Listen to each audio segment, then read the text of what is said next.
নমস্কার। ফিন্যান্স বাংলা গাইডের আরেকটি নতুন ভিডিওতে, যেখানে আপনার কষ্টের টাকা থাকে সুরক্ষিত এবং সময়ের সাথে সাথে তার মূল্যও বাড়ে। ভিডিও শুরু করার আগে একবার ডিসক্লেমারটি দেখে নিন। দেখুন, আজকের ভিডিওতে আমরা আলোচনা করব এসডব্লিউপি প্ল্যানটি কি, কিভাবে এই প্ল্যানের মাধ্যমে প্রতি মাসে আপনারা 10,000 টাকা বা তার বেশি বা তার কম ইনকাম করতে পারেন, এবং এই প্ল্যানটিতে যখন আপনারা ইনভেস্ট করবেন কত টাকা আপনারা রিটার্ন এক্সপেক্ট করতে পারবেন, সেটি এই ভিডিওতে আমি দেখিয়েছি। প্রথমেই এসডব্লিউপি এই যে প্ল্যানটি আছে, এই প্ল্যানটি কিভাবে বুঝবেন। দেখুন, এই প্ল্যানটি হচ্ছে এমন একটা প্ল্যান যেখানে কি না, মনে করুন আপনি একটা বড় জলের বালতি রেখেছেন, যাতে প্রতি বছর বর্ষার সময় জল ভরে এবং আপনি সারা বছর ধরে আপনার প্রয়োজন মতো এক মগ করে জল তোলেন। এই জিনিসটা সর্বদা মনে রাখতে হবে যে প্রতি বছর যে জলটি ভরছে তার থেকে যেন আপনি কম জল তোলেন। নর্মালি বর্ষাকালে জল যদি আমরা স্টোর করতে পারি, তাহলে আমাদের সারা বছর সেই জলে চলে যায়। ঠিক সেরকমই এসডব্লিউপি প্ল্যানটি কিরকম, যদি আপনি একটা লামসাম টাকা ইনভেস্ট করেন, যে টাকাটা প্রতি বছর একটা এক্সপেক্টেড রিটার্ন হিসাবে বাড়বে, এবং আপনি সেই টাকা থেকে যে রিটার্নে হচ্ছে তার থেকে আপনি অল্প টাকা তুলবেন, তাহলে কি হবে, আপনার এই ফান্ডটা অনেক দিন পর্যন্ত বাড়বে এবং প্রতি মাসে সেখান থেকে আপনি একটা রিটার্নও জেনারেট করতে পারবেন।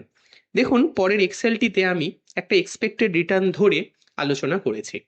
এখানে আমি এক্সপেক্টেড রিটার্নটা আগে বলে নিই, 12% ধরেছি। কেন 12%? কারণ হিস্টোরিক্যালি 5 থেকে 10 বছর যদি এই রকম ফান্ডে আপনারা টাকা রাখেন, তাহলে 10 থেকে 12% রিটার্ন পাওয়া যায়।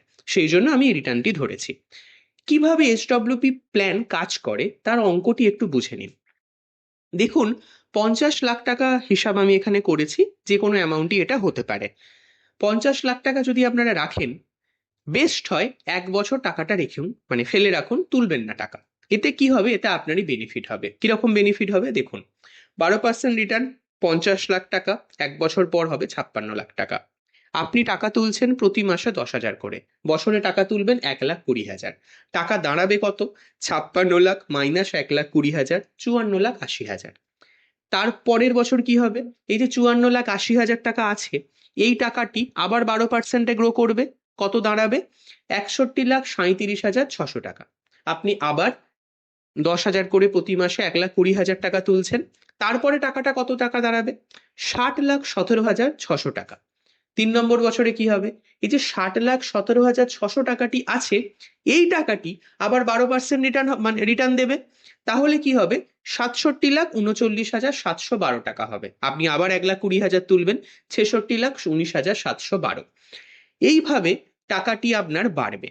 দেখুন, আমি এখানে 13 বছরের একটা ক্যালকুলেশন দিয়েছি, জাস্ট চোখ বুজে একবার ভাবুন কিরকম ভাবে এই স্কিমটি কাজ করে। 50 লাখ টাকা আপনি রাখছেন 60 বছর বয়সে, আপনার বয়স এখন 73।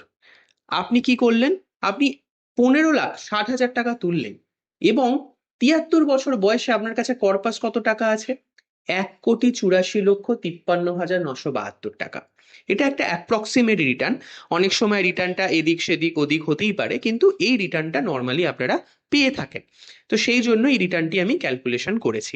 নর্মালি যখন কোনো এলআইসির এজেন্ট আসে বা কোনো ইন্স্যুরেন্সের এজেন্ট আসে, ঠিক এরকম ভাবে কিন্তু আপনাদের স্কিম বোঝায় যে আপনি এত টাকা রাখছেন জেঠু, আপনি 10 বছর পর গিয়ে এই টাকাটা পাবেন, আপনি এত টাকা রিটার্ন পাচ্ছেন। হ্যাঁ, এসডব্লিউপি প্ল্যান ওরকমই একটি প্ল্যান, কিন্তু এর রিটার্নটি অনেক বেশি। কেন রিটার্নটি বেশি? কারণ এটা ডাইরেক্ট মেকানিজমে কাজ করে। মানে ডাইরেক্ট মেকানিজম বলতে মিউচুয়াল ফান্ডে কাজ করে। এর এগেনস্টে আপনি কোনো ইন্স্যুরেন্স বেনিফিট পান না। মানে আপনি যদি মারা যান, তাহলে আপনার পরিবার যে টাকাটি আপনি রেখেছেন ওই টাকাটি পাবেন, কোনো এক্সট্রা ফেসিলিটি পাবেন না। সেই জন্য এই টাইপের যে স্কিমগুলো আছে, এই স্কিমগুলোতে একটু বেশি রিটার্ন পাওয়া যায়। তো দেখুন কি কি স্কিম আছে। দেখুন, আমি এখানে স্টেট ব্যাংক অফ ইন্ডিয়ার 3টি স্কিমকে আলোচনা করেছি। কেন স্টেট ব্যাংক অফ ইন্ডিয়া? কারণ এটি একটি গভর্নমেন্ট ব্যাংক, ভারতবর্ষের সব থেকে বড় ব্যাংক, লোকের ট্রাস্ট আছে। আমার ভিডিওর কমেন্টে অনেকেই আলোচনা করে, অনেকেই জিজ্ঞাসা করে এসবিআই এ টাকা রাখলে কিভাবে এসডব্লিউপি প্ল্যান হবে, তাই এসবিআই এর আমি উদাহরণ দিয়েছি। এসবিআই তে প্রচলিত 3টি মিউচুয়াল ফান্ড আছে, যেই 3টি মিউচুয়াল ফান্ডে আপনারা এসডব্লিউপি প্ল্যান করতে পারেন। আপনারা চাইলে যে কোনো ফান্ডেই করতে পারেন, কিন্তু এই 3টি ফান্ড কেন? কারণ এই 3টি ফান্ড আপনাদেরকে একটু সেফটি দিচ্ছে। অন্যান্য ফান্ডগুলো কি হয়, অন্যান্য ফান্ডগুলো পুরোপুরি ইকুইটি নির্ভর। মানে হঠাৎ করে পাকিস্তান যদি একটা বোম ফেলে দেয় বা অন্য দেশ যদি একটা বোম ফেলে দেয়, আপনার টাকা দুপ করে ডুবে যাবে, সেফটি নেটটা থাকে না।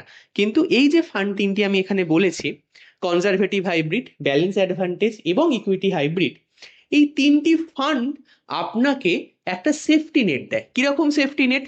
দেখুন, প্রথম যে প্ল্যানটি আছে কনজারভেটিভ হাইব্রিড, আমি একটা নিচে নাম্বার দিয়েছি 0 থেকে 35%। এই নাম্বারটি কি ডিফাইন করে জানেন? আপনার যে 100 টাকা আপনি যদি রাখেন, সেই টাকার 0 থেকে মানে 0 থেকে 35 ভাগ ইকুইটিতে থাকবে। মাত্র 0 থেকে 35 ভাগ ইকুইটিতে থাকবে। তাতে কি হবে? আপনি ফিক্সড ডিপোজিটে যে রিটার্নটা পান 7 থেকে 8%, 6 থেকে 7%, এইখানে অল্প টাকা যদি ইকুইটিতে থাকে, এই রিটার্নটি বেড়ে 9 থেকে 10%-এ চলে যাবে ফর দা একটা বড় লং টার্মের জন্য যদি আপনি টাকাটা রাখেন। ভালো করে একটা জিনিস সর্বদা মাথায় রাখবেন, কম সময়ে কিন্তু এরকম রিটার্ন কখনোই এক্সপেক্ট করবেন না। এসডব্লিউপি প্ল্যান যদি আপনি করেন, যে কোনো সময় যদি করেন, মিনিমাম 5 থেকে 10 বছরের কথা মাথায় রেখে তবেই এই প্ল্যানটি করবেন।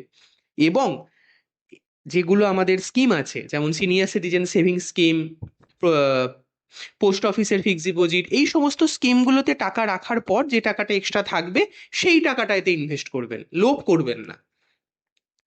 আসুন পরবর্তী দেখুন, ফান্ডটি দেখুন, এটা হচ্ছে balance advantage fund. Balance advantage ফান্ডে কি 35% থেকে 75%, আর ইকুইটি হাইব্রিডে কি 35% থেকে 75%। মানে কিরকম ব্যাপারটা? মানে আপনার ওই যে 100 টাকা আছে, সেই টাকার এত শতাংশ ইকুইটিতে থাকবে।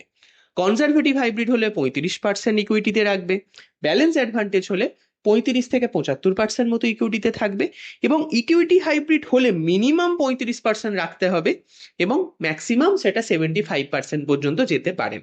এই যে 3টি ক্যাটাগরি ফান্ড আছে, এর মধ্যে ইকুইটি হাইব্রিড যে ফান্ডটি আছে, এটি সব থেকে বেশি রিস্ক কন্টেন করে, কনজারভেটিভ হাইব্রিড কম, এবং ব্যালেন্স অ্যাডভান্টেজ যেটা সেটা মিডিয়াম করে।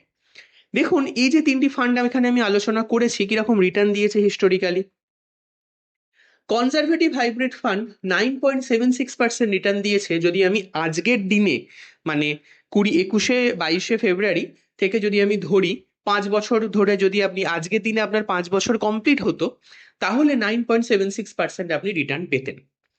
এসবিআই ব্যালেন্স অ্যাডভান্টেজ ফান্ডটি 5 বছর হতে একটু বাকি আছে। ওপরে দেখুন, ডান দিকে আমি লিখেছি এসবিআই ব্যাফ লঞ্চ ডেট আগস্ট 31, 2021। এটাতে কি হচ্ছে, আপনি প্রায় 12.24% রিটার্ন পাবেন।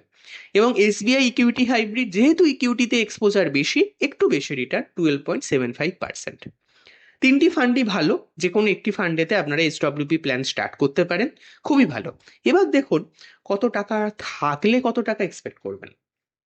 যদি 10 লাখ টাকা থাকে, তাহলে 4 থেকে 6% আপনারা এক্সপেক্ট করতে পারেন। মানে 10 লাখ টাকাতে 3 থেকে 5 হাজার টাকার মধ্যে যদি আপনারা টাকা তোলেন, আপনার এই ফান্ডটি বহুদিন চলবে। এমন করবেন না 10 লাখ টাকা আছে, প্রতি মাসে 10,000 করে তুললেন এবং ধরে নিলেন 12% রিটার্ন দিচ্ছে, তো টাকা তো আমার বাড়তেই থাকবে। না, এরকম করবেন না, তাহলে কিন্তু এসডব্লিউপির যে মজা, সেই মজাটা আপনারা পাবেন না। আপনাদেরকে এই 4 থেকে 6%-এর মধ্যেই স্টে করতে হবে, তবে কিনা এই স্কিমটি যে আপনার যে করপাসটি থাকছে, সেটি কিন্তু খুব ভালোভাবে বাড়বে। এর বেশি চেষ্টা করবেন না। 30 লাখ থাকলে 4 থেকে 6%, 9,000 থেকে 15,000। 50 লাখ থাকলে 4 থেকে 6%, 15,000 থেকে 25,000। ভিডিওটা ভালো লেগে থাকলে প্লিজ সাবস্ক্রাইব করবেন কিন্তু। দেখুন, এসডব্লিউপি প্ল্যান কি কি রকমের হয় সেটিও আমি এখানে বলেছি। নর্মালি ফিক্সড এসডব্লিউপি হয়, অ্যাপ্রিসিয়েশন এসডব্লিউপি হয়, আর ফ্লেক্সিবল হয়। এই 3টি কি? ফিক্সড এসডব্লিউপি মানে আগের ভিডিওতে আমি যে উদাহরণটা দিয়েছিলাম, মানে আগের স্লাইডেতে, প্রতি মাসে 10,000 টাকা। হ্যাঁ, প্রতি মাসে 10,000 টাকা গুলো হচ্ছে ফিক্সড এসডব্লিউপি। এবার হচ্ছে অ্যাপ্রিসিয়েশন এসডব্লিউপি। কেন? দেখুন, আমরাও জানি প্রতি বছরে জিনিসের দাম বাড়ে, যেটাকে কিনা ইনফ্লেশন বলা হয়। তো সেই ইনফ্লেশনকে অ্যাডজাস্ট করার জন্য অ্যাপ্রিসিয়েশন এসডব্লিউপি হয়। আর ফ্লেক্সিবল এসডব্লিউপি কাদের জন্য? যাদের কোনো একটা সাইড ইনকাম আছে, নর্মালি টাকা তোলার প্রয়োজন পড়ে না, কিন্তু প্রতি মাসে কিছু তুললে ভালো হয়, তাদের জন্য ফ্লেক্সিবল এসডব্লিউপি। আশা করি বোঝাতে পেরেছি। এরপরে এসডব্লিউপির একটা সিম্পল এক্সপ্লেনেশন এখানে দিয়েছি, যারা কিনা কোনো পরীক্ষার জন্য বা কোনো কিছুর জন্য এসডব্লিউপি প্ল্যানের এক্সপ্লেনেশন চান, তাদের জন্য আমি এখানে এক্সপ্লেনেশনটা দিয়েছি, একবার দেখে নেবেন। আশা করেছি ভিডিওটি ভালো লেগে থেকেছে। ধন্যবাদ, থ্যাংক ইউ। ভালো থাকবেন, সুস্থ থাকবেন এবং চ্যানেলটিকে শেয়ার আর সাবস্ক্রাইব করবেন।